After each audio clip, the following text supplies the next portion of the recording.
የዩናይትድ ስቴትስ አሜሪካ ጥቅሞች ላይ በመንተራስ ትንተናዎችን የሚያቀርበው ናሽናል ኢንተረስት ለኢትዮጵያ መንግስት ከበድ ያሉ ማስጠንቀቂያዎችን ይዞ ወጥቷል። ከሰሞኑ ኢትዮጵያ በሱዳን የእርስ በርስ ጦርነት ውስጥ የፈጥኖ ድራሽ ድጋፍ ሰጪ ኃይሉን በመደገፍ ጣልቃ መግባቷ ከአሜሪካ ከባድ ችግር ይዞባት ይመጣል ሲልም አስጠንቅቋል። ኢትዮጵያ በሱዳን ጦርነት ውስጥ ጣልቃ የገባች መቀጠሏ የአሜሪካን ብሔራዊ ጥቅም የሚጎዳ ስለሆነ ከድርጊቷ መቆጠብ አለባት የሚለው ናሽናል ኢንተረስት የአሜሪካን ጥቅሞች ለማስከበር እንደመንቀሳቀሱ ሁሉ አሁን ላይ ደግሞ ፊቱን ወደ አፍሪካ ዙሮ ኢትዮጵያ በሱዳን ጦርነት ላይ ከመሳተፍ እጇን ስብስብ እያለ ነው። አሜሪካ በኢትዮጵያ በብዙ ቢሊዮን ዶላር ኢንቨስትመንት አፍሳለች የሚለው ተቋሙ ይህ ቢሆንም የዶናልድ ትራምፕ መንግስት ብሔራዊ ጥቅሙን ለማስከበር በሚንቀሳቀስበት ወቅት ኢትዮጵያ ልትጎዳ ትችላለች ብሏል። በዚህ ጦስ አንድ ለእናቱ በሚል ተቀጥሎ የሚታወቀው የኢትዮጵያ አየር መንገድ እጅጉን ተጎጂ ሊሆን እንደሚችል የገለጸው ተቋሙ በፍጥነት እየሄደበት ካለው መንገድ መውጣት ይኖርበታል ሲልም አሳስበዋል። ኢትዮጵያ በሱዳን ጦርነት ላይ መሳተፏ በራስ ላይ ትልቅ ፖለቲካዊ ስህተት እንደመፈጸም ነው ይላል። በሌላ በኩል ደግሞ የሱዳን ጦር ሰራዊት ለመንግስት ታማኝ ከመሆን ይልቅ በርዕዮተ ዓለም እየታሰረ ነው የሚል ትንታኔ በመንግስታዊ የኢትዮጵያ ውጭ ጉዳይ ኢንስቲትዩት በኩል ተሰራጭቷል። በእርግጥ መንግስታዊ ኢንስቲትዩት ትንታኔው የተቋሙ አቋም አለመሆኑን አጽንኦት ቢሰጥም ከመንግስት ትርክት የተቃረኑ ምልከታዎች ከዚህ ቀደም እምብዛም እንዳለመውጣታቸው መጠን በኢንስቲትዩቱ የተለጠፈው ትንተና ከ4 ኪሎ ትርክትና ድርጊት ስምም ናቸው የሚሉ አስተያየት ሰጪዎችም አልጠፉም። ይህ ለአሜሪካ ፖሊሲ አውጪዎች ግብዓት እንደሚሆን የሚነገርለትን ትንተና በውጭ ጉዳይ ኢንስቲትዩት ከተሰራጨው ሀተታ ጋር አዛንቀን ሌሎች ሀቆችንም ማካተን እንደሚከተለው አሰናድተነዋል። አብረን እንቆይ።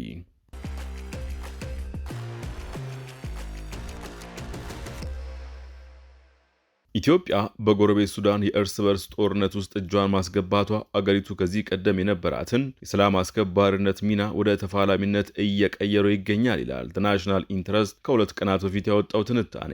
አዲስ አበባ ለሱዳኑ ፈጥኖ ድራሽ ድጋፍ ሰጪ የምታደርገው ድጋፍ ለራሷ ለኢትዮጵያ ብቻ ሳይሆን ለአሜሪካ ቀጠናዊ ጥቅሞችም ትልቅ ስጋት ደግኗል ባይ ነው። እንዲህ አይነቱ አላስፈላጊ ሲል የበየነው ተሳትፎ የኢትዮጵያን የነገ ተስፋ በሆነው የኢኮኖሚና አቪዬሽን ግንባታ ላይ ጥቁር ጥላ ጥሎ የሚያልፍበትን መንገድ እየጠረገ ይገኛል ብለዋል። መሆን ያልነበረባቸው ነገሮች በኢትዮጵያ መንግስት ይሁንታ እየተፈጸሙ መሆናቸውን በተለያዩ መንገዶች እየታዩ ነው የሚለው ናሽናል ኢንተረስት ትንታኔ በመጀመሪያ ደረጃ ኢትዮጵያ በቤኒሻንጉል ጉሙዝ ክልል ውስጥ ለፈጥኖ ድራሽ ድጋፍ ሰጪ ኃይሉ ማሰልጠኛ ቦታ መፍቀዷን ትልቅ ስህተት ሲል በይኖታል። ይህም ለተዋጊዎች ስልጠና ካምፕ መፍቀዷና የተባበሩት አረብ ኤሚሬትስ የሚልኩትን የጦር መሳሪያ ማስተላለፊያ መሆኗ ታላቅ የታሪክ ስህተት ሊሆን እንደሚችል ያትታል። የኢትዮጵያ አየር መንገድ አውሮፕላኖች የጦር መሳሪያ ሲያመላልሱ ተገኝተዋል ባሉ የአገሪቱ ኩራት የሆነውን ተቋም ለዓለም አቀፍ ማዕቀብና ለሕግ ተጠያቂነት አሳልፎ የሚሰጥ ነው። የሱዳን መንግስታዊ መገናኛ ብዙሃንም አየር መንገዱ ከድርጊቱ ካልታቀበ የሱዳንን አየር ክልል የመከልከል ዕጣ ሊገጥሞ ይችላል ሲሉ የዘገቡት ከሰሞኑ ነው። ናሽናል ኢንተረስት አሜሪካ በቢሊዮን የሚቆጠር ዶላር በኢትዮጵያ አየር መንገድ ላይ ፈሰስ ማድረግ ባቀረችበት በዚህ ወቅት የኢትዮጵያ መንግስት እንዲህ ባሉ ተግባራት ውስጥ መሳተፉና የእሳት ላይ ጨዋታ ውስጥ መግባቱ የአገሪቱን የኢኮኖሚ ጀርባ አጥንት መስበር ነው በማለት አስጠንቅቋል። የኢትዮጵያ አየር መንገድ የአሜሪካ ኤሮስፔስ አጋር እንደመሆኑ መጠንና ከዚህ ቀደም ከ50 በላይ የቦይንግ አውሮፕላኖችን መግዛቱን በመጥቀስ እንዲሁም በቅርቡ የአፍሪካ አየር መንገድ መናኸሪያ ይሆናል ተብሎ የሚጠበቀውን የቢሾፍቱ አየር ማረፊያ ለመገንባት ማቀዷ ጥሩ መሆኑንና አሜሪካም እንደምትደግፍ ቃል መግባቷን ጠቅሷል። አሜሪካ በቢሊዮን ዶላሮች የሚወጣበትን አየር ማረፊያ ግንባታ ኢትዮጵያ በምታከናውንበት ወቅት $1 ቢሊዮን የፋይናንስ እንዲሁም $1 ቢሊዮን ደግሞ ለፖለቲካ አደጋ ጊዜ ኢንሹራንስ እንደምታደርግ የገለጸችውም እንድታጤን ያደርጋታል። የኢትዮጵያ አየር መንገድ ለሱዳን ፈጥኖ ድራሽ ድጋፍ ሰጪ ኃይል ሰጠዋል የሚባለው ድጋፍ ለአሜሪካ ባለሀብቶች ጥሩ ያልሆነ ድግግሞሽና ህጋዊ ተጠያቂነትን ሊያስከትል ይችላል። ይህም ደግሞ ከባድ ውጤቶችን የሚያስከትል ሲሆን የሄሜቲ ጦር በሱዳን የጅምላ ግድያ፣ በዘር ማጥፋት ወንጀል እየተከሰሰና እየተወገዘ ባለበት የሰብአዊ መብቶች ተሟጋቾች ለአርኤስኤፍ ድጋፍ ከመስጠትና ከተባበሩት አረብ ኤሚሬትስ ጋር የንግድ ግንኙነታቸውን እንዲያቆም የሚያቀርቡት ጥሪዎች በበረቱበት ወቅት መሆኑ አደጋ አለው ባይ ነው። የአሜሪካ መንግስት በአርኤስኤፍ አመራሮች ላይ እገዳ የጣለ ሲሆን ይህ እርምጃ ወደ ሶስተኛ ወገኖች ጣልቃ ገብነት የሚያመራ ከሆነ የኢትዮጵያ መንግስትም ሆነ አየር መንገዱ ከተመሳሳይ እርምጃ እንደማያመልጡ አስጠንቅቋል። በሌላ በኩል ይህ የኢትዮጵያ እርምጃ በቀጠና ያሉ ተቀናቃኞቿን ማለትም ግብጽና ኤርትራን ይበልጥ የሱዳንን ጦር ደጀንነታቸውን እንዲያሳዩ ከመቼውም ጊዜ በላይ እየገፋፋቸው መሆኑን ጠቅሷል። ይህም የኢትዮጵያ ጣልቃ ገብነት የሱዳንን ጦርነት የአካባቢው ሀገራት የጥቅም መፋለሚያ እንዲሆን እያደረገው ነው ብሏል። ሱዳን ለዚህ ድርጊት ምላሽ ለመስጠት በሰሜን ኢትዮጵያ ያለውን የትግራይ ኃይል ልታስታጥቅ ትችላለች የሚለው ስጋት ደግሞ ሌላኛው የኢትዮጵያ ራስ ምታት ይሆናል የሚለው ሪፖርቱ ለ2 ዓመታት ከተካሄደው የሰሜን ኢትዮጵያ ደም አፋሳሽ ጦርነት በቅጡ ያላገገመችውን ሀገር ወደ ሌላ የከፋና አውዳሚ የእርስ በርስ ጦርነት አዙሪት ሊከታት ይችላል ሲል ስጋቱን አጋርቷል። የኢትዮጵያ ብሔራዊ ተሃድሶ ኮሚሽን በሱዳን የሚንቀሳቀሱትን አርሚ 7 እየተባሉ የሚጠሩትን የትግራይ ታጣቂ ሰራዊት አባላት ወደ ተሃድሶ ማዕከል አስገብቻለሁ ያለው ከትናንት በስቲያ ነበር። ኮሚሽኑ ከ500 በላይ የአርሚ 7 ታጣቂዎች ወደ ማዕከሉ ገብቷል ያለ ሲሆን ለሀገር ደግሞ ከ371 ሺህ በላይ ታጣቂዎች ወደዚህ ስርዓት ውስጥ መግባት ያለባቸው ሲሆን እስካሁን ድረስ 85 ሺህ ብቻ እንደገቡም ገልጿል። በእርግጥ ራሱን ቲዲኤፍ እያለ የሚጠራው የህወሓት ወታደራዊ ክንፍ መረጃውን ሐሰት ነው ሲል አስተባብሎ መግለጫ አውጥቷል። የህዳሴው ግድብ ድርድርም በዚሁ ጥረት ሳቢያ ይበልጥ እየቀጨጨ ይገኛል የሚለው ናሽናል ኢንተረስት የቀጠናውን ውጥረት ሱዳን ላይ በእጅ አዙር ሊጠቀሙበት ይችላሉ ብሏል። የአሜሪካው ፕሬዝደንት በተደጋጋሚ በኢትዮጵያና በግብጽ መካከል ሊነሳ የሚችል ጦርነት አስቀርቻለሁ ሲሉ የቆዩ ሲሆን በቅርቡ ደግሞ እኔ ላደራድራችሁ ማለታቸው አይዘነጋም። አሁን ላይ መካከለኛው ምስራቅ የተቀሰቀሰው ጦርነት ከባድ የምጣኔ ሀብት ቀውስ የሚያመጣ መሆኑ የታመነበት ሲሆን ኢትዮጵያም ከዚያ አታመልጥም። ኢትዮጵያ የባህር በር ለማግኘት ከኤርትራ ጋር ያለችበት ሁኔታና በታላቁ ህዳሴ ግድብ ደግሞ ከግብጽ ጋር የገባችበት ውዝግብ ተዳምሮ ሱዳን ላይ የሚካሄደው ጦርነት በብዙ መንገዶች የአሜሪካን ጥቅም እንደሚነኩ ገልጿል። አሁን ላይ ግብጽ ከመቼውም ጊዜ በላይ በኢትዮጵያ ዙሪያ መቅረቧም እየተገለጸ ነው።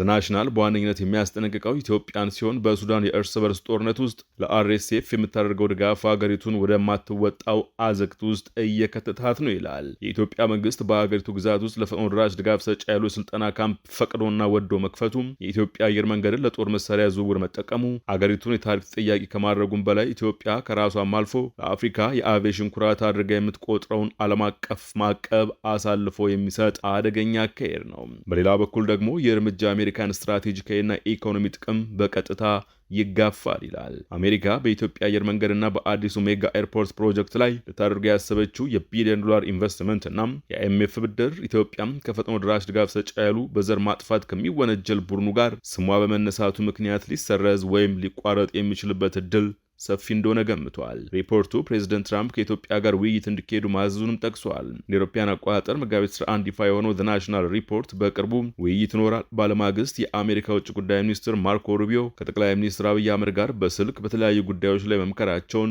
ቢሮአቸው አስታውቋል። ሽብርተኝነትን በመዋጋት በኢኮኖሚና በተለይም በቀጠናዊ መረጋጋት እንዲሁም በጋራ የደህንነት ጉዳዮች ላይ ትኩረት አድርገው መወያየታቸው ታውቋል። የኢትዮጵያ ጠቅላይ ሚኒስትር አብይ በተመሳሳይ ከጅቡቲና ከሶማሊያ ፕሬዝዳንቶች ጋር በቀጠናዊ ጉዳዮች ላይ ተገናኝተው የመከሩት በዚሁ ሳምንት ነበር። ከዚያም ወንድሜ እያሉ ወደሚጠሯቸው ፕሬዝዳንት ሀገር የተባበሩት አረብ ኤምሬትስ አቅንተዋል። በስፍራው ኢትዮጵያን ቀጠናዊ ጦርነት ቀስቃሽ ያደርጋታል የሚለው ናሽናል ኢትዮጵያም ፈጥኖ ደራሽ ያሉን መደገፏ ለታሪካዊ ተቀናቃኞቿ በር ከፋች መሆኑን በማንሳት የትራምፕ አስተዳደር ይህንን ትርምስ ለማስቆም በኢትዮጵያ ላይ ያለውን የገንዘብና የዲፕሎማሲ የበላይነት እንደ መሳሪያ እንዲጠቀም ምክረ ሀሳቡን አስፍሯል። ኢትዮጵያ ከሱዳን ጦርነት እጇን ካላወጣች አሜሪካ ድጋፏን በመንፈግ ሀገሪቱን ለከፋ ኢኮኖሚና የፖለቲካ ቀውስ አሳልፋ ልትሰጣት እንደምትችልም ያስጠነቅቃል። የአሜሪካ የፖለቲካ ሊቃንና የትራምፕ አስተዳደር ኢትዮጵያ ላይ ጫና እንዲያደርጉ የሚያስገድዱ ሁኔታዎች በዚሁ ከቀጠሉ ኢትዮጵያ የገዛ እጇን እየቆረጠች ነው ሊያስብል ይችላል።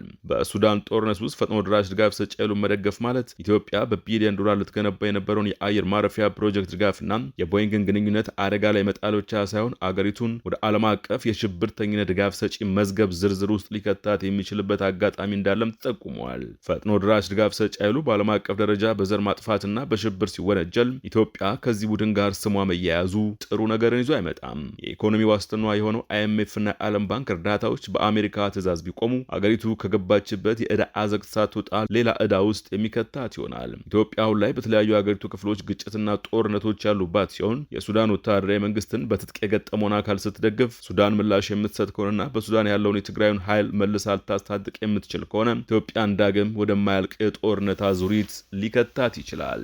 ይህ በእንዲህ እንዳለ መንግስታዊ የውጭ ጉዳይ ኢንስቲትዩት ከናሽናል ኢንተረስት ትንተና በተለየ መልኩ ባሰራጨው ትንታኔ የሱዳን ጦር ሰራዊት እስላማዊ ታጣቂዎችን ማካተቱ በሙያ ከመመራት ይልቅ ርዕዮተ ዓለም ተከታይ ወደ መሆን እያዘነበለ ነው ብሏል። ኢንስቲትዩቱ ምልከታውን በይፋዊ ድረገጹ ቢያሰራጭም የተዘረዘሩት ነጥቦች ግን እኔን የግድ ይወክሉኛል ማለት እንዳልሆነ ይታወቅልኝ ብለዋል። ይህ ዘለግ ያለ ትንታኔ አሁን ላይ ሱዳን ጦር ያለበትን ሁኔታ ያሳያል ያለ ሲሆን የሱዳን ወታደራዊ መንግስትን በብዙ መንገዶች የጄኔራል አልቡርሃን ጦር ሰራዊት እየተዳከመ ሄደና በእስላማዊ ታጣቂዎች ርዕዮተ ዓለም ትብታብ እየታሰረ ነው ብሎታል። ወታደራዊ ተቋማት የመንግስት ስልጣን የመጨረሻ ምሽግ ናቸው ተብሎ ይታሰባል የሚለው ተቋሙም ይሁን እንጂ አሁን ላይ ሱዳን ውስብስብ የሆነ እንቆቅልሽ ፈጠራ ውስጥ እንደሆነች አውስቷል። ሱዳን በጣም በምትፈልገው ጊዜ የሱዳን ጦር ሳፍ ተቋማዊ ትስስሩ ሊያዳክም በሚችል ለውጥ ውስጥ ትገኛለች ብሏል። ለአውሮፓውያን አቆጣጠር ከ2023 የእርስ በርስ ጦርነት ወዲህ በጄኔራል አልቡርሃን ስልጣን መጠናከር ጦር ወደ 15 የሚጠጉ እስላማዊ ታጣቂዎችን ወደ ማዕረጉ በማዋሃድ ላይ መሆኑ ደግሞ ሌላ ጉዳይ ነው ሲል ገልጿል። ይህ ውህደት ለጦርነቱ ተግባራዊ ማስተካከያ ቢመስልም ከስርዓት ሰንሰለት ባሻገር ታማኝነት ያላቸው ተዋንያንን ማካተት የሚፈጥረውን መዋቅራዊ አደጋ ከባድ ነው ሲል ትንታኔው አሳስቧል። የኢትዮጵያ መንግስትን በቅርቡ የሱዳን መንግስት ከኢትዮጵያ በተነሱ ሰው አልባ አውሮፕላኖች ጥቃት እንደተፈጸመበት ገልጿል።